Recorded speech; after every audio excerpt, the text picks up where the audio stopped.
뉴욕 증시 A2J 조혜연 기자와 함께하겠습니다. 조 기자, 매주 한 번씩 나오시는데 들고 네. 나오는 그 기업들이 항상 좀 크게 뜬다, 상승한다, 네. 이런 좀 법칙이 있는 것 같아요. AMD도 그렇고, 네, 엔비디아도 그렇고, 리비안도 그렇고 말이죠. 맞습니다. 네, 오늘은 어떤 종목을 들고 왔는지 궁금해집니다. 오늘 네. 들고 온 종목들 같이 뛸지 제가 잘 모르겠는데요. 네. 앵커가 보기에는 최근에 미국 주식시장 가장 뒤흔드는 키워드라고 하면 뭐라고 생각하세요? 글쎄요, 뭐 반도체, 전기차 뭐 이런 거 아닌가요? 맞습니다. 반도체도 있고 또 메타버스도 있을 텐데 네. 아무래도 단연 1위는 전기차일 것 같은데요. 오늘 저희가 이야기 나눌 기업은 F입니다. F로 시작하는 자동차 기업. 전기차, 자동차 기업, 포드. 네, 맞습니다. 네. 미국의 뭐 대표 자동차 기업이죠. 오늘 포드에 대해서 어떻게 이 전기차 기업들에게 반격을 가할지 그 이야기를 좀 나눠보도록 하겠습니다. 티커명이 한자짜리도 있나 보네요. 그렇습니다. V는 비자라고 제가 말씀을 드렸었죠. 네. 제 기억력이 좀 짧습니다. 괜찮습니다. 오늘 포드 이야기 해볼까요? 네, 알겠습니다. 지금 뭐 전기 픽업 트럭 리비안 얘기를 할 때 우리가 포드가 지원을 한다 뭐 이런 얘기를 했던 것 같은데. 맞습니다. 그렇죠? 아마존과 함께 리비안의 가장 큰 투자자로 포드가 있다라는 이야기를 했었죠. 네.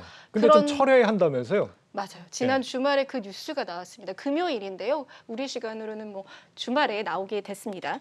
포드와 리비안이 이 픽업 트럭이라는 접점을 갖고 있어서 과연 어떤 차량을 함께 내놓을 수 있을까라는 기대가 많으셨을 텐데, 하지만 앞으로 원래는 링컨을 같이 개발하지 않겠느냐라는 추측이 있었지만 네. 이제 제휴를 끝내고 공동 개발을 백지화하겠다라는 공식 발표를 했습니다. 이게 문구인데요.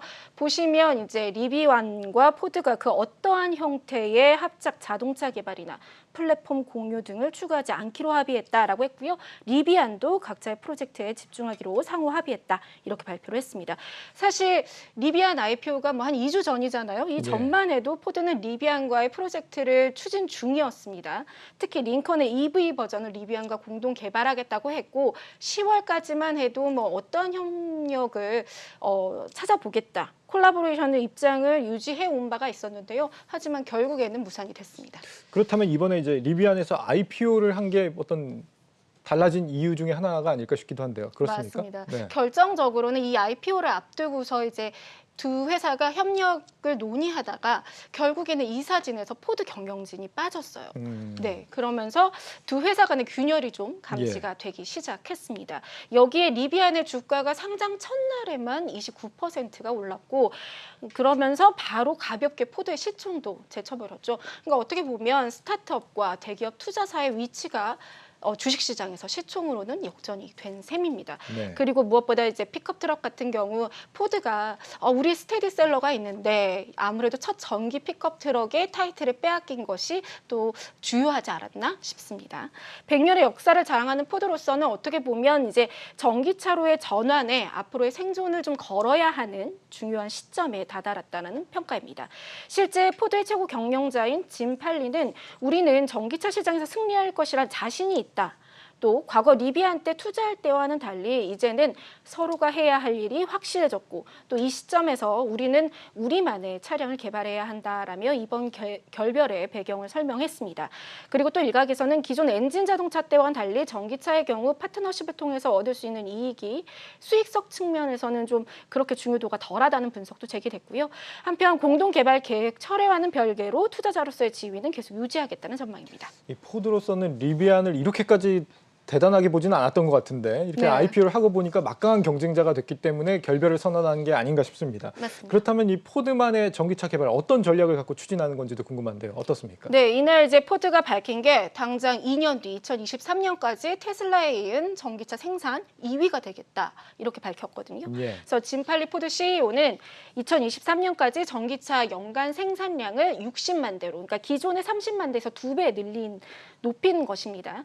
이렇게 이 생산량을 달성하기 위해서 또 114억 달러의 투자 계획도 밝힌 바 있습니다. 그래서 팔리 CEO는 궁극적으로는 우리는 포드가 세계에서 가장 큰 전기차 제조사가 되겠다는 목표라며 여기 보면 이제 어떤 대가를 치르더라도 우리는 그 길을 찾아내겠다 이렇게 좀 써져 있죠. SNS에 의지를 드러냈습니다.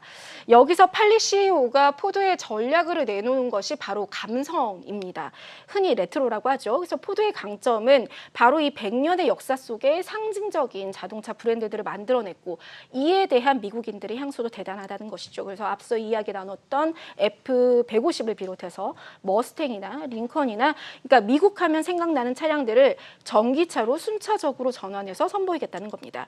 실제로 이 머스탱 마하2가 가장 먼저 출시됐고 내년 상반기 출시 예정인 F-150 라이트닝은 선주 문입 16만 대가 넘어섰다고 합니다. 예. 그리고 또 하나 이제 포드가 갖고 있는 호재가 미국 바이든 정부의 서포트입니다. 지금 보시는 영상이 지난 5월 조 바이든 대통령이 포드 미시간 공장을 방문했을 때의 이 F-150 라이트닝 시승하는 모습인데요. 바이든은 이제 미국산 전기차 또 미국산 배터리 홍보에 열을 좀 올리고 있습니다. 1조 2천억 달러 규모의 인프라 투자 법안을 관철시키기도 했고요. 전기차 시장에서 미국 기업 특히 이 전통 완성차 기업들이 부활할 수 있도록 지원하겠다는 것을 지속적으로 밝혀왔죠. 그래서 예를 하나 들어보면 미국의 경찰차는 어떤 브랜드일 거라 생각하세요? 글쎄요. 전혀 감이 안 오는데요. 바로 포드입니다. 아, 포드의 그렇습니까? 크라운 빅토리아라는 차량이 있는데요. 그러니까 심심찮게 우리가 영화에서 볼 수 있어요. 좀 크기도 크고 예, 거대한 모습입니다. 그래서 예. 이처럼 미국의 공공기관이나 공무 수행하는 차량들이 전기차로 전환하는 어떤 세대 교체가 있다면 포드에게는 좀 호재가 될 것으로 보여집니다. 이 전기차는 초반에 스타트가 내연차보다 굉장히 빠르잖아요. 네. 제로백이 금방금방 빨리 오기 때문에 경찰차로 개발이 된다 그러면 범죄자 수탕하는 데 굉장히 도움이 되지 않을까 생각이 듭니다. 네. 최근에 이 포드 관련 소식 중에 차량용 반도체를 직접 개발한다 이런 얘기도 있던데 이건 어떤 내용입니까? 이것도 또 같은 날 발표한 겁니다. 전기차 생산을 2배로 늘리겠다 발표하면서 우리가 동시에 자체 반도체 생산에 나서겠다라고 했는데요. 네. 그러니까 자체 공급망을 구축하겠다는 것이 골자입니다. 세계 4위 업체인 글로벌 파운드리가 제작을 맡게 되고요. 전략적인 제휴를 맺었죠. 그래서 포드는 이번 제휴를 통해서 현재 차량의 라인업을 비롯해서 앞으로 내놓을 차종의 자율주행 배터리 관리 등 필수 칩 개발을 함께 할 것이라고 밝혔습니다. 기술 독립과 함께 미리 공급망을 확보해서 이번 반도체 쇼티지 사태를 되풀이하지 않겠다라는 것이 취지입니다.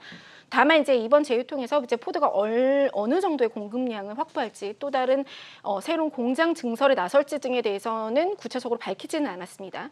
근데 이날 이제 같은 날 GM도 퀄컴하고 이제 TSMC 등과 협력해서 자체 칩 개발에 나서겠다라고 밝혔거든요. 예. 그리고 이에 앞서서 폭스바겐과 BMW도 이 자체 칩 설계 계획을 밝혔고요. 그래서 어떻게 보면 이번 반도체 쇼티지 사태에서 자체적인 공급망을 구축해서 홀로 타격을 피했던 테슬라의 모델을 이제 전통자 기업들이 뒤늦게 따라가는 모습입니다. 네. 업계에서는 새로운 반도체가 현재 여러 개별 칩에서 처리되는 기능을 통합하는 고도화 작업을 거쳐서 기술 집약적이고 고부가 가치로 개발 초점이 맞춰질 것으로 전망하고 있습니다. 이 독자적으로 반도체도 만들고 전기차도 도전하겠다.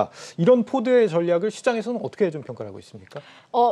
사실은 이 야심찬 포드의 목표에 비해서는 현실적으로 보고 있습니다. 포드가 그렇습니다. 60만 대를 2년 안에 좀 달성해보겠다라고 했지만 한 45만 대 정도로 전망을 하고 있거든요. 예. 그래서 미국 투자자산운용사 번스타인 전망을 한번 보시겠습니다. 2023년에 테슬라가 한 120에서 130만 대, 그리고 폭스바겐이 120만 대군요. 그리고 포드가 생산할 수 있는 전기차는 연간 한 45만 대 선에 그칠 것으로 전망을 했습니다. 공장의 생산 가능성과 현재 투자를 감안해서 하는 이야기고요. 더 냉정하게 이야기한 전문가도 있습니다. 바로 캐시우드인데요. 캐시우드는 포드와 GM에게 이 전기차 같은 용감한 신세계 DNA는 없다라고 좀 냉정하게 이야기를 했습니다. 하지만 포드 주가는 좀 두드러지는 상승세를 보이고 있습니다.